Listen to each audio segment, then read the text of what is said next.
the money. That's what I always say. You always follow the money. Yeah. This is Follow the Money with Mitch Moss and Pauly Howard on VSiN. Yes, here we go. Follow the Money. Pauly Howard, Mike Palm. Palm Readers Unite. In for Mitch Moss. Back tomorrow. In play baseball. We'll give you a play right off the bat. Huge show coming up downtown. CircleLasVegas.com and SiriusXM Channel 158. Big program coming up. First time ever the Sharp Plays has agreed to come on the program, and he's giving out a free subscription. We'll talk about Mr. Poison, Duffel Bag Boy.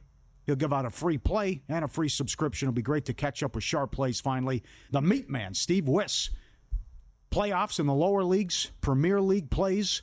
Talk soccer with him. Lou Finicaro, UFC card Saturday, UFC 315, Stanley Cup playoffs as well, and Circa's own JYD, Junkyard Dog, Jeff Davis, who no one loves Carolina more than this guy.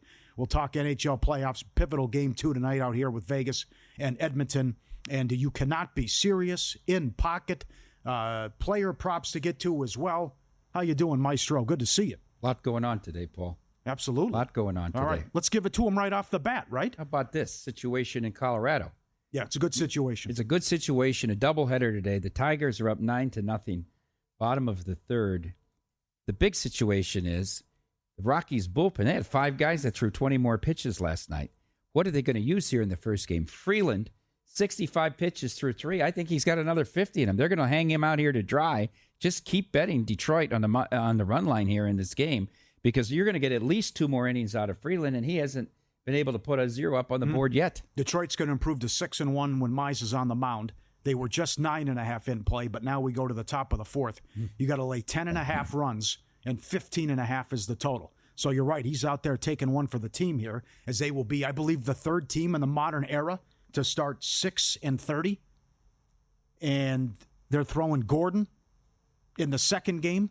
And Detroit's only $1.85. I believe that's going to be Montero, what they're going to decide to do. So I have the number 1 bullpen now in baseball in light of what's going on in New York with San Diego and the horrible inning that they had. So Maestro says lay the 10.5 with Detroit up 9-0 coming to play, bat in the top of the 4th. You got a situation here with, you might see some position players at the end of this game.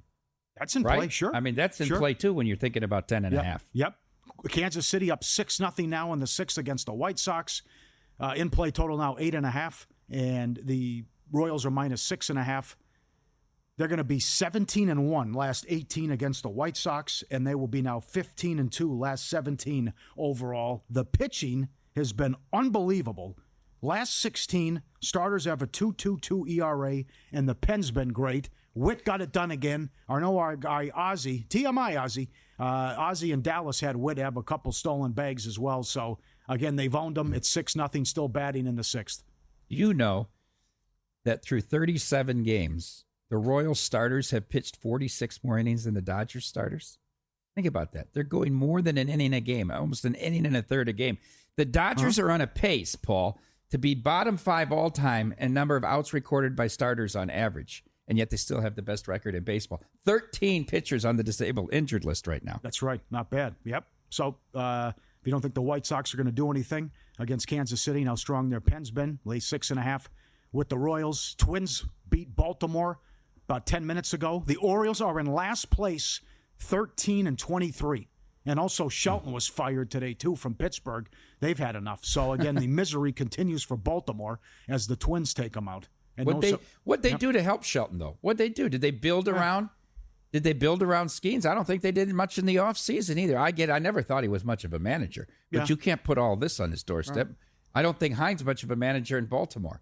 But, I mean, the front office they went out and got no pitching. What pitching they did is disastrous. Absolutely. And Gibson. I mean, those were the saviors. Awful. And the hitting's regressed as well. Yeah, this is embarrassing to be in last place. Absolutely. And Devers just went deep. 5-0 Red Sox in the top of the 8th against Texas. In play total 5.5. I think it's the bottom of the 8th now. 5.5 under minus 270. Unprecedented what we've watched in the NBA playoffs in the second round. If you take out the Toronto Maple Leafs, if you can believe it, if you take out the Toronto Maple Leafs, road teams, NBA, NHL playoffs are now 9-1 straight up. So the Celtics blow it again. And as Brian Windhorst said on ESPN, the big problem, other than they can't make a three-pointer, is they don't understand why they're losing, and are stubborn and refuse to acknowledge maybe we just dial it back from 3 and attack the basket. 84-68 Boston with 8 minutes left. All that talent, the defending champs, great offense. They go 8 minutes without a bucket. Game 1, 72-52 with 6:19 left. They lose. Game 2, 73-53 with 2:18 left in the third quarter. A 34-11 run by New York. 25-30-1 in play. The Celtics have held New York to 191 points in regulation, and they are down 0-2. And I cannot believe at DraftKings and William Hill, the Celtics are still favored to win the series. They're down 0-2, and we're going back to the Garden where the get-in price is $600. So it's circa, we reopened it, pick 'em, -10 both ways, and it hasn't moved. So it's still a pick here. But you're going to hear all the arguments that this is the time to buy low on the Celtics. But not so fast, Paul. Could this all be explained by our new pope from the south side of Chicago who got his degree in mathematics from Villanova? You think there's some Knicks influence there? Who knows? I can't believe with all the scoring options that they have, that they go these fourth quarters and score 10 points in the last 6 minutes, 8 points in the last 7 minutes. It's nothing new, though. I mean, this is to struggle in the last 5 minutes. And the issues at home are well documented. I can say it because I can't prove it. I don't believe this ever would have happened under Udoka. And I think Joe Maz is getting exposed here as well. You know, if we back up to what happened last year, first round they played Miami, Butler didn't play. Second round they played Cleveland, Mitchell didn't play. Conference finals, Halliburton got hurt. They didn't see Minnesota. They didn't see Denver. They got Dallas in the finals, which is a tough matchup for Dallas. So here again, it reminds people also of what happened a couple years ago. Now, remember, 6 of the last 8 years they made the conference finals. They have 1 ring. 1. So then they're in the conference finals as a huge favorite against the 8 seed Miami, and they lose game 1 at home. They lose game 2 at home. They lost game 3. And then they rallied to force a game 7 where, again, they lost at home and Tatum got hurt. But just to see how they're so stubborn, and they think they're doing the right thing where, okay, math, numbers, like you said, this is how we play, wide open looks. The Knicks are more than happy to say, be my guest, go ahead. And now how it's shaken up the futures market as well, what the series price is with OKC's big win. Boston as high as plus 410 to win the title. OKC plus 120 at some spots. And still, Boston favored to win the Eastern Conference, but they're down 0-2. They won 61 games. The Cavs won 64 games. They're a combined 0-4 straight up at home, and they were laying big numbers. Well, part of that still being favored to win the East has to be the fact that the Cavs are injured and down 0-2.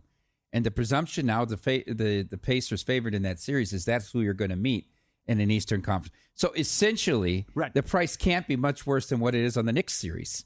Right? Because you figure there will be a huge favorite against Indiana if that comes to be. Which I think would be a mistake, though. Yeah. Indiana's good. Now, Boston gets the home court, but then again, they've shown they're better off in these big games on the road. So it's hysterical to see Boston down 0-2 and minus 120 to win the series and a 5-point favorite in the Garden. 12 straight series, they've won at least one game on the road. So you figure they can go back home down 3-1. And then if they could come back somehow and win this series. But will it still be a pick 'em at 3-1? Yeah, no kidding. No kidding. Absolutely. So much like the Cavs, who shot 24% from 3 in game 1 and 28% from 3 in game 2, Boston continues to fail and blow big leads. And even as poorly as they played, they've led by 20 in the third quarter. In both of them, Tatum, 23 points in the last 7 quarters. And a illness with Porzingis doesn't help out either. How many books do this? ESPN Bet does it. I don't know if MGM does it, but Bet 365 does it as well. If a team goes up 20 points, they pay out if you bet the money line. Really? So you're paying out both sides here. You know, I remember DraftKings had those issues, was it last year? Where if a team went up 14 in the NFL, they paid out. Yes. If you had the money line. And there was some rough Sundays for DraftKings doing that. Yeah, I think they're underestimating in the NBA, though. I mean, a 20-point lead is like about an 8-point lead in college basketball. I mean, what does it mean?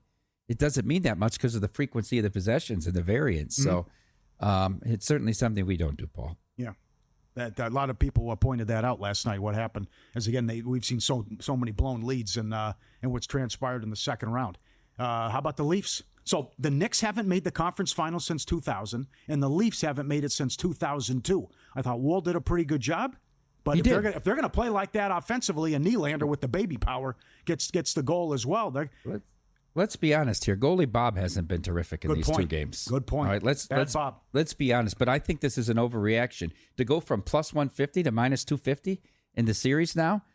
I thought the series doesn't start till the road team wins a game. Well, I mean, Florida lost 2 games on the road. I think that's way too big of a shift in the price here. And I'd hold judgment on this series. I did like the fact that the Leafs didn't celebrate too much after beating Ottawa. Okay. They knew that the next round was where they're going to have to make their bones. Let me throw this at you. Is Florida tired? Back-to-back trips to the final. Now you're in the second round, even though you took out Tampa. Let's not forget they all had to play a lot of people played in this 4 nations too. Okay. Were more games this year as well. I don't know if they're tired. I thought last night could have went either way. Yeah, they led 1-0. They led 2-1. I give Toronto credit, but it could have went either way. Game 1 I give to Toronto, but I think the series is far from over here. I think Game 3 is very big. I think Toronto has a shot to step on their neck, so to say, in a Game 3 situation here. You let this champion get some momentum. Mm-hmm. This team is big. They forecheck well, and they're still fast. But Bobrovsky must play better. Absolutely. He got outplayed by Joseph Woll last night. Absolutely. And weak on a 5-hole as well. If Stolarz comes to you and to Berube and says, I'm good, would you play him in Game 3? I would, absolutely. This is his team. All right. Let's not forget that Stolarz was Bob's backup last year Good with point. Florida. He's got a lot of motivation here, Paul. Plenty of props coming up next. And you won't believe the move in the market for Conn Smythe. Up next, Follow the Money, VSiN, the Sports Betting Network.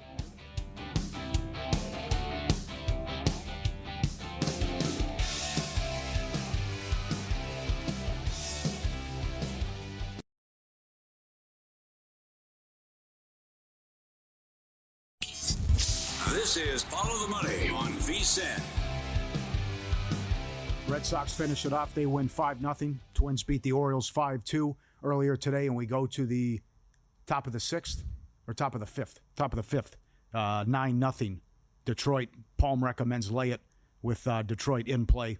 As Mize has been great, and that's Game 1 of a doubleheader. Oh, boy. Colorado on pace for 135 losses. This is staggering. Isn't this something after what we watched with the White Sox last year? What about the prop before the year started? Who would have more wins, Dodgers or White Sox and Colorado combined? You'd have to take $3 to take White Sox and Colorado combined right now. Yes. Impossible. Absolutely. As Kansas City's all over Chicago as well. 6-0. Okay, let's start with the game out here tonight. Huge. Vegas tries to even up the score in the series against Edmonton. The Jonathan Davis numbers. You bet the team to score first off a loss, 26-14.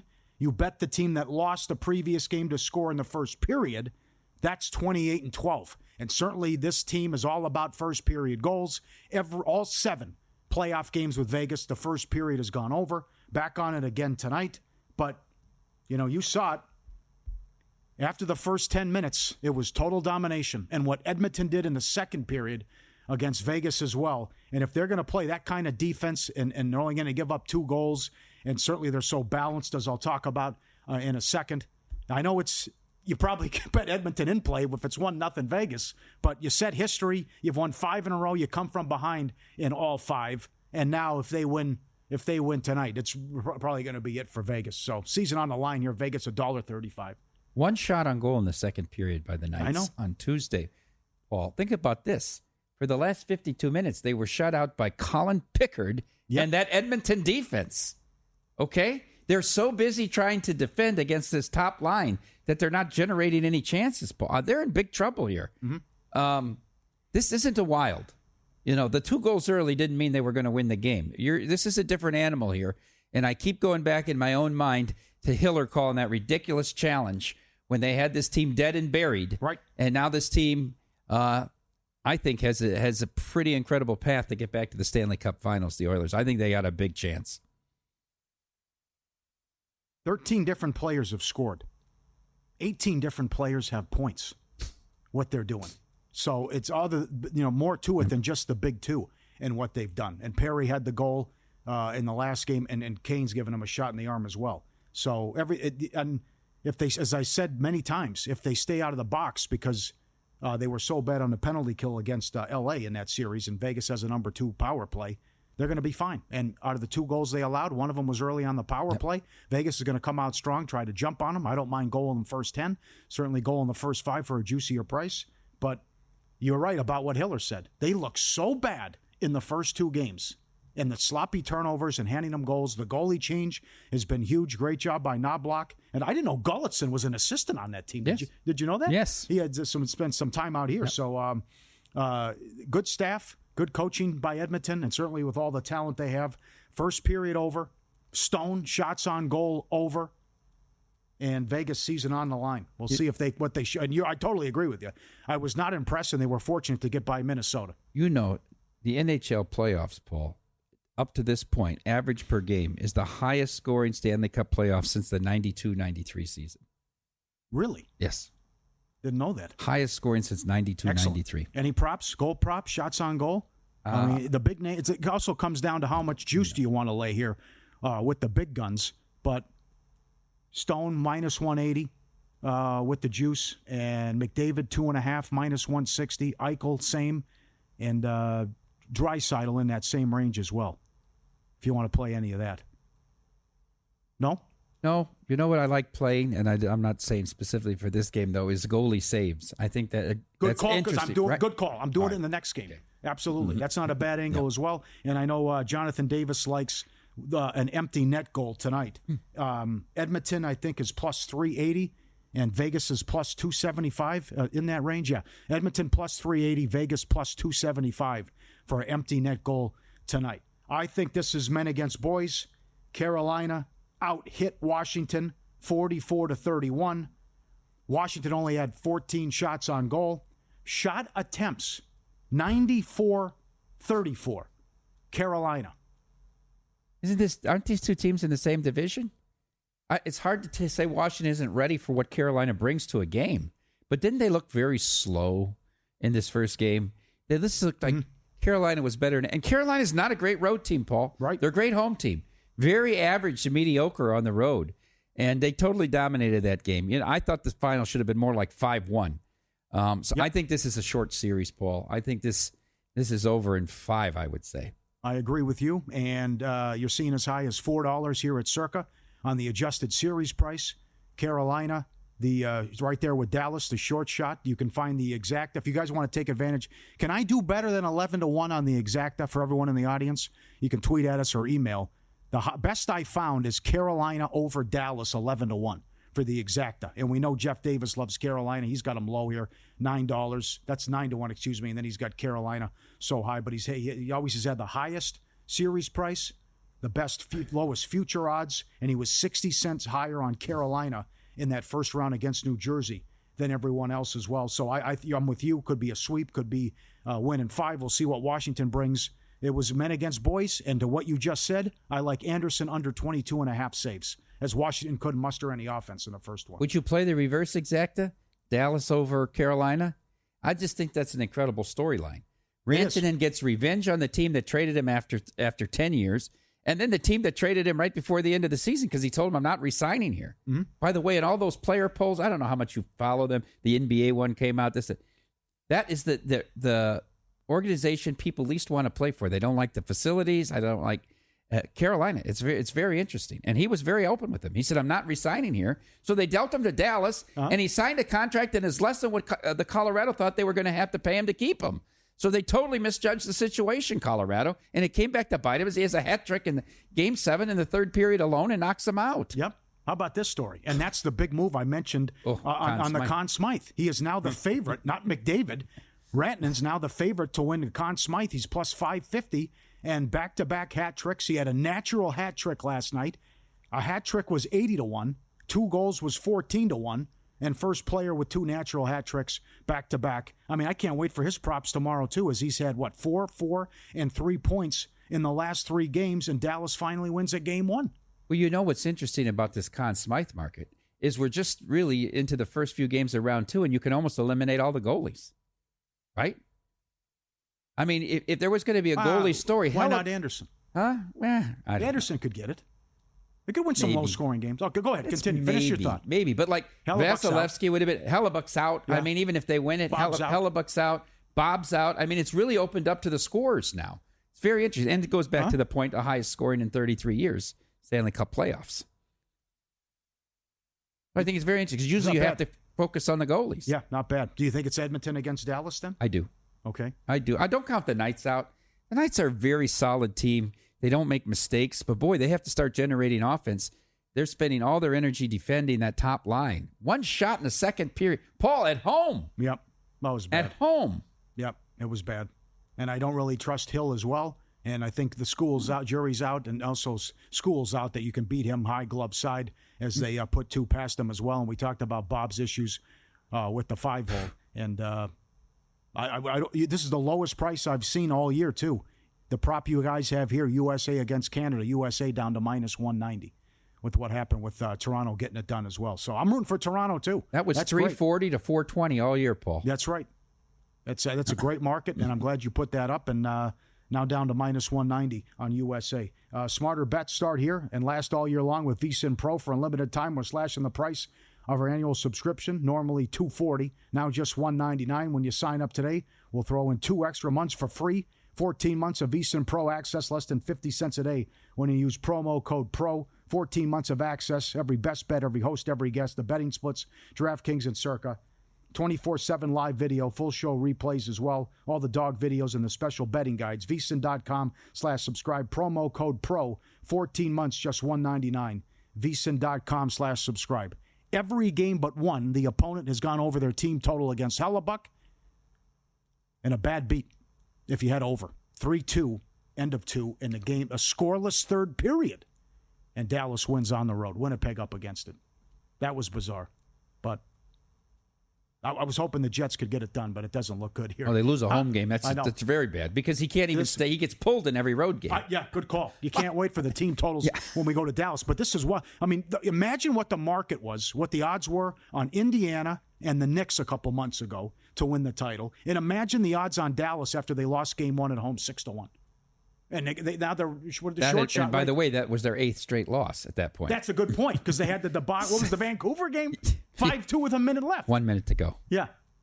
That's another good. They'd lost 8 in a row, and they lost at home 6-1. And there was a 60-cent move in the series price on Colorado, and everyone thought it was over. And now they're 3 wins away from going to the conference finals. It's incredible. You're a dog in all 7 games of the first round. Now Stanley Cup. Yep. Sharp Plays makes his Follow the Money debut. He'll give out a free play and a free subscription as well. He'll tell us a little bit how he got in the racket. That's coming up next. Sirius XM Channel 158 live from Circa. Follow the Money VSiN.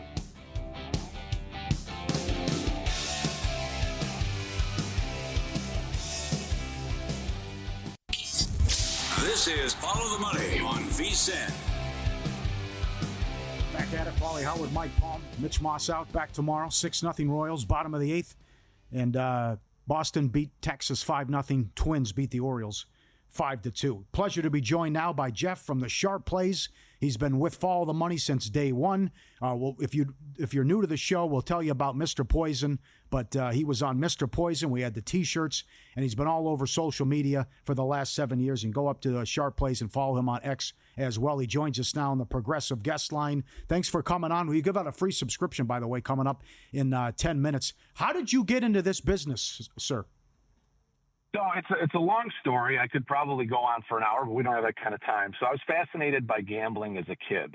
My dad used to bring home those parlay cards, and the idea of betting money to win money just caught me at an early age. I went to OTB when I was in high school, after school.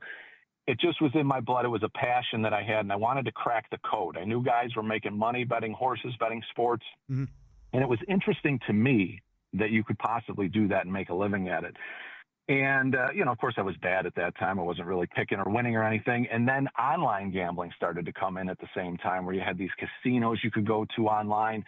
And I wanted to be involved. So I reached out to a bunch of different companies, sent, I would say, dozens and dozens of emails. And finally, one reached back out to me, World Sports Exchange. And they said, hey, you can do some email marketing. All right, I'll give it a shot. Did some email marketing. They liked what I did. And next thing you know, on a whim, stroke of luck, I was managing the Sunday night baseball markets. And they had an exchange style format, and I became a market maker on the exchange. And it was awesome. I learned a lot. I learned a lot of mistakes that I was making as a gambler. And really, you could see the human dynamic of how people press and chase and how you can take advantage of that as a bookmaker. And if you're smart enough, how you can play into the pricing that you put out on the teams when they get up 1 or 2. And it basically gave me a mathematical foundation for professional wagering. When is something overvalued? When is it undervalued?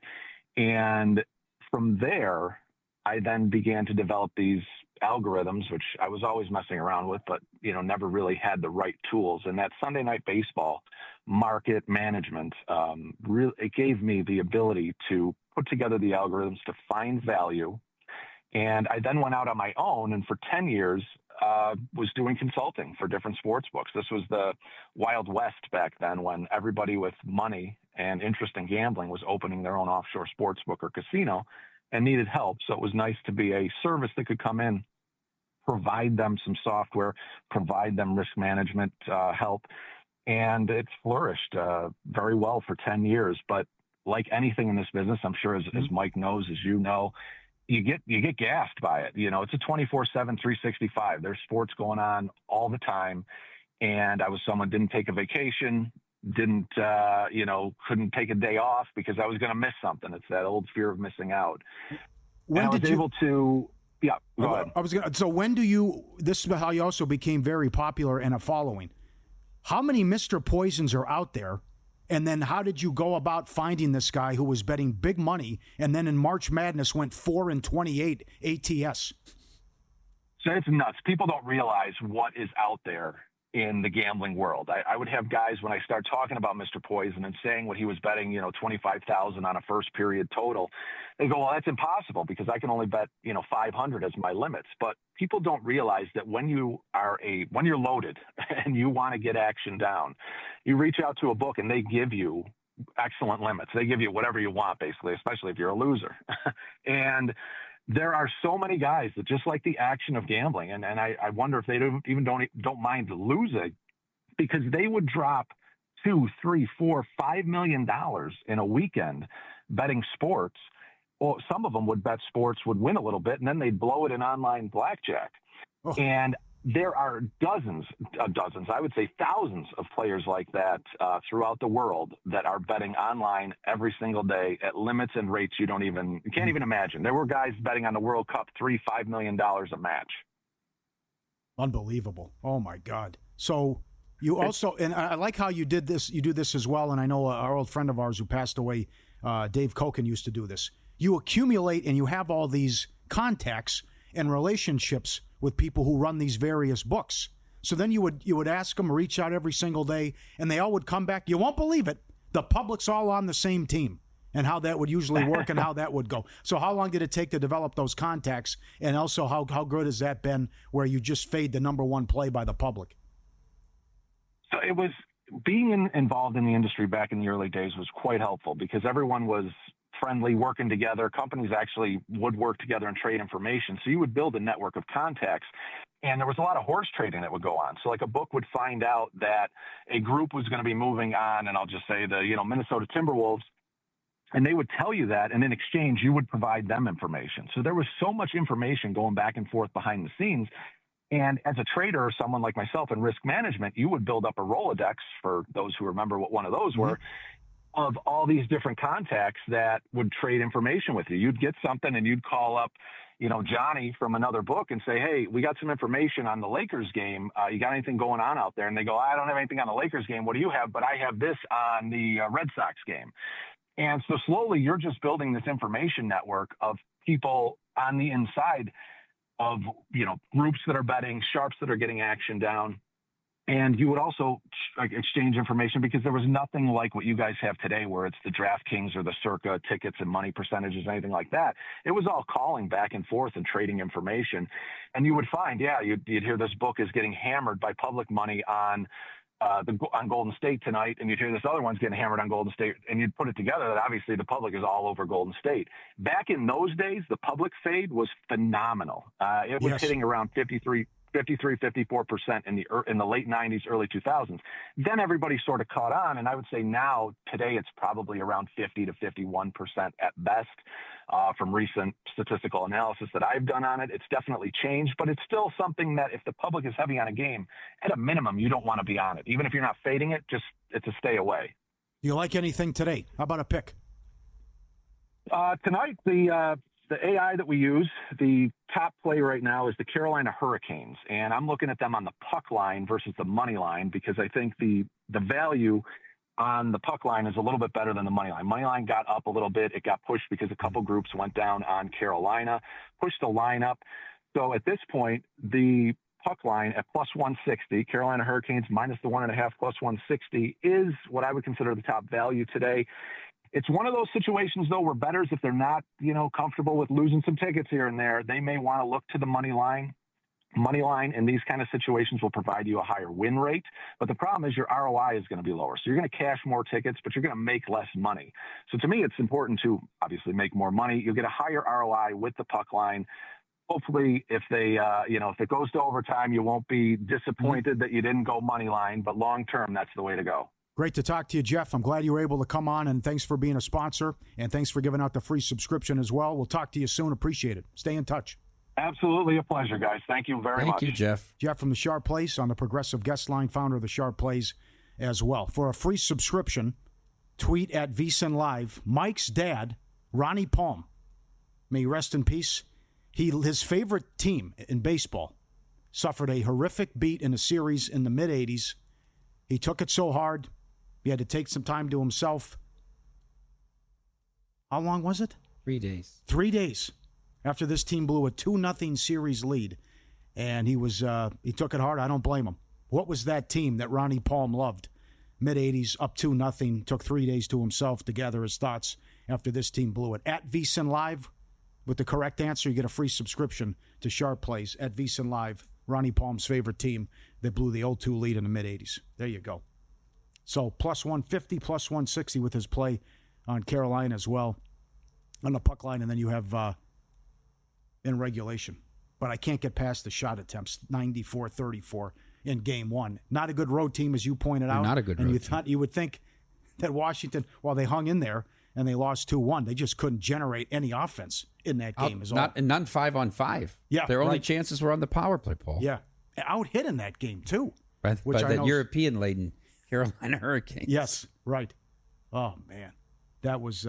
We'll see what they have tonight with the season on the line, but got to respect Carolina tonight as well. And your thoughts, too, about Dallas to lose 6-1 in game one. And then, remember, game two and game three, they were down with less than 10 minutes left and won those games. They were up 2-1, and they had led a total of 1 minute and 40 seconds in the series. Uh-huh. Yeah. Oh, I know you're salivating going back to Dallas to go against Hellebuck as well. Oh, and yes. the team totals. They're set up very well right now. Uh-huh. Yeah. They're set up. I'd like to see a properly get pulled again. You got to put that up. How many complete games will Hellebuck have on the road in this year? Oh, God. Oh, the poor guy. He comes, hopefully he can bounce back in game two, but the comment about the pressure's off and weight of the shoulders. He's a finalist for MVP, Paul. Vezina, I know. He's winning the Vezina. He's a finalist for the MVP. Win-lose coming up next. 100-1 shot. Cashed again, and a viewer had it. Plus some horrible beats coming up. VSiN Follow the Money live from Circa, downtown Las Vegas, Sirius XM, Channel 158.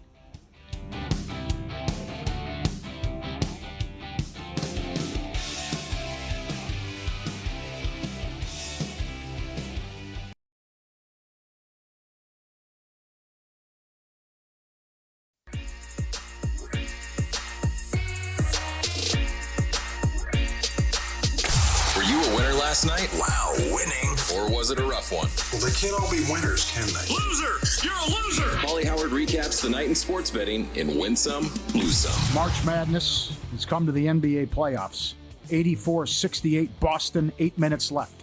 They blow it again and went 8 minutes without a basket. Knicks money line 4-1. God knows if you grabbed in play. They were 25-1 in play, down 20 in game one.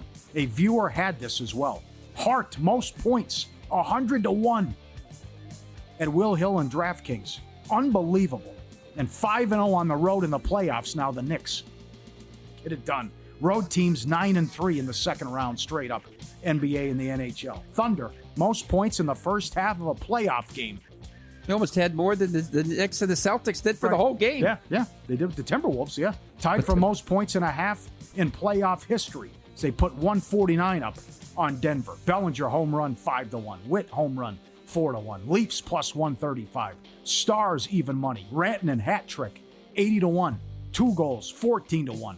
First player with 2 natural hat tricks in 2 playoff games as well. Dallas now 1-8 last 9 game ones. The opponent's team total is 7-1 to the over now against the Winnipeg Jets. Right back on it tomorrow. And the new Pope cashed 65-1. His odds at some spots. Yeah, I saw 66-1. Yeah. Rank outsider. Well, for first North American Pope. I mean, there's a lot of things that are very interesting. I thought that either the Italian or the Filipino were the favorites. Very interesting, but they got it done in 4 votes. Rush to judgment. Yeah, it could be. We'll see. Absolutely. Well, they didn't want. After 4 votes, what happens? Uh-huh. Each Cardinal gets the ball at the 25-yard line, alternating possessions. Subscribe, be part of the team. VSiN.com, our radio and podcast friend. You always want to see these tweets and videos at Pauly Does Vegas on Instagram. Apparently, this little guy does it every day. He gets into the toilet paper, and they got to roll it back up, and he just tears. He goes in the bathroom, and he gets to the toilet paper every single day, and he has at it in the bathroom, and that's his move. That's his little exercise, and that's his toy. We had the Bulldog with the Bulls the other day, and this is what the little guy does with the toilet paper. Lose some, Cubbies 125 up to 160. No good there. Bad for the books. I pointed out ESPN bet 365. If you bet NBA money lines, the team goes up 20, they pay out. Here you got, okay, pay the Celtics, pay the Cavs. Oh, they come back. You can pay out both sides there. And bad beats. We were on the air when this happened. Dodgers, Marlins under 10. No score in the 6th. No score in the 6th. Unbelievable. And the Dodgers erupt. Royals run line. They won but allowed a run in the 9th to win 2-1. And Jets, Stars under 5.5. 3-2 in the second period. Scoreless third period. Dallas wins 3-2. Millions of baseball fans love Pete Rose. And if you're one of them, listen up. Pete Rose passed away last September.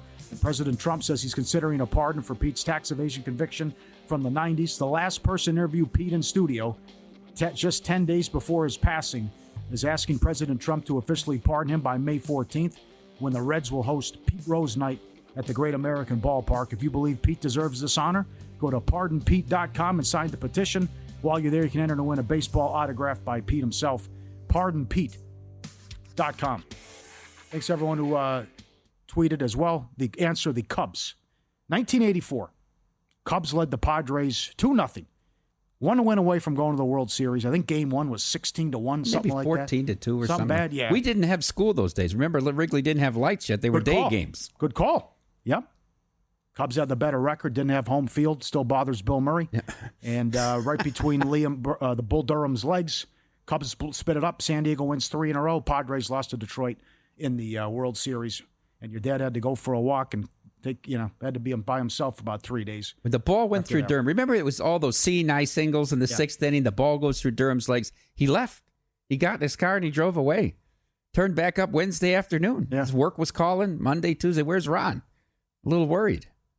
We were a little worried. But, I mean, the whole series was a crazy thing. The umpires were on strike, and they settled it before Game 5. I talked to Rick Sutcliffe at length during the Ball or Dream event last year about, my father went to his grave never forgiving Jim Fry for not starting Sutcliffe in Game 4 in San Diego. Said if he lost, you could come back with Trout. Trout won Game 2 like 4-1. Okay. So Sutcliffe's talking about it's the 7th inning. We're up 1,000,000, whatever the score was, 14-2, 16-1. Sutcliffe himself hit a home run in that game. He says, and here comes Fry out to the mound to take him out. He says, Jim, what are you doing? He says, you're starting Game 4, right? So now they're in San Diego. They lose to Ed Whitson in Game 3. Now here comes Game 4. Sutcliffe thinks he's going to pitch. It's that morning in the hotel, and his phone rings. He says, nobody calls me on the day I pitch. My wife picks it up, says, it's Jim Fry. Right? He gets on the phone. He says, what is it? I'm pitching tonight. He says, no, you're not. I'm starting Sanderson. He says, what are you talking about? He says, you know what your record is against the Tigers? Because the Tigers had just beat the Royals to go to the World Series. God. He says, it's pretty good. He says, yeah, it's 9-1, so we're saving you for Game 1 on Tuesday. Of course, they lose. I can't believe a manager and then up thought 3 like to. that. Oh, he said there was going to be an insurrection. He said Moreland and Sarge were going to kill Fry for not starting me. There's so many things that happened in that crazy 1984 NLCS. The best story you can't probably tell on air. No, I can't. What happened with the umpire? Yeah, I can't. 1984. Yeah, All right. 50 tickets. So I know you're fired up for this one. Wednesday, Minnesota head coach Chris Finch was asked, why did Golden State do so well in the rebounding with a significant size advantage? He said, well, they foul, shove, hold, push, and tackle down low. They sent multiple clips into the league office abusing Gobert, what they felt. He also said, we'll try to take justice into our own hands whenever we can. I think that's the nature of a physical sport. By the same token, you should see some of these clips. They look like pulling guards and linemen out there taking shots at Rudy. Something could happen tonight. Could be Draymond, could be Rudy. Minnesota, again, huge favorites. Still $2 to win the series. Curry out a week. Curry talked today, spoke to the media, said it doesn't look good. They do have that benefit of the 4 games off between Game 5 and Game 6, but what do you think, my friend? That's some interesting stuff from Finch and saying, hey, league, take a look at this. This is outrageous what they're doing. I want to tell you right now, Chris Finch is the best listened to in the whole NBA, maybe in all of sports. In his radio interviews, he is absolutely terrific, and I followed him all along during the Lakers series. And I followed him, Paul, heading into this series. And I want to tell you this. So before we even start talking about it, he talked about how difficult the matchup would be with Golden State because Kerr plays so many different rotations that they're really hard to prepare for. But he thought it was good because they were once again a brand name team that his team would get up for.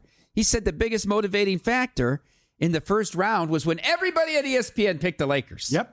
And Ant-Man came out and said it, right? Mm-hmm. Lakers in 5, Lakers in 5, Lakers in 5 is what was T-Wolves in 5. Now, post-game, I think he had some very interesting comments as well. He called their transition defense diabolical. He did. Right? He said they baited us into a running game and we took the bait. He was not happy with the Ant-Man and the lack of energy, right? He said the lights went out at times there. And then they asked him, what are you going to say to the Ant-Man to get him up for Game 2? He said, I don't have to say anything to him. He's the team leader. This is what he wanted. He's 23 years old. He wanted this team. We shipped off town, so this could be his team, right? I don't need to say anything to this guy. But I don't know that Chris Finch has the force of personality to get the Ant-Man under. I mean, it almost might take a Phil Jackson-like guy to come in there and do that. I don't know. I really don't know. In my mind, without Curry, I don't know how the Warriors are. I mean, I think this game could just be an absolute trouncing tonight. It could, and that's why you got to get involved in play, right? Because Kerr has shown time and time again he'll pull people. He'll take the 30-point loss. They take the whole team out. That's right. I said this about Winnipeg when they got down 4-1, and remember when Dallas scored 3 goals St. Louis scored 3 goals in a minute. Yeah. In Game 6, I said pull a Kerr, take everybody out, pull everybody. Right? Because that's what he does. He just set everybody once the game's out of hand. I think that's a very interesting betting angle tonight. But everything that comes out of Finch's mouth is not only interesting, it also comes into play, and it's a big tell to what's going to happen in the next games. He called it they weren't going to win Game 2. He came out and said it. It's impossible to match a desperate team in a Game 2 at home. Well, now you are the desperate team. Yeah. Right? So... Also, right, everyone picked against them, and now they're expected to win, and they come out flat, and it reminded me of Boston. I mean, the last 2 games, Minnesota's been atrocious from 3. Attack, attack, attack. If you think it's a blowout, number one, can Buddy Hield do it again? He's 20-1 most points. He's cashed 70 and 80 the last 2 games. And then you're looking at Naz Reid 30-1, DiVincenzo 35. I don't mind McDaniels 35-1, Kuminga's 40, Moody 75-1. He missed by 1. In that route in Houston. You know, McDaniel's a very key player on their team. Yeah. I think he's the X factor with this team. Yep. So you throw out Ant and Butler, who's going to go off? Minnesota could win by 20 points, 25. It could be. Maybe it opens the door for another big ticket like we've seen these continue to cash as well. So I don't mind McDaniel's 35-1 and maybe come back with Buddy at 21 to get it. Does Rudy have that? Rudy's 100-1. He almost did it against the Lakers, right? You never know. Up next, the Meat Man delivers. EPL plays, playoff plays as well, and Mike Palm called it one of the top 5 soccer matches he's ever seen. We'll talk to Steve Wiss up next on Follow the Money, VSiN, the Sports Betting Network.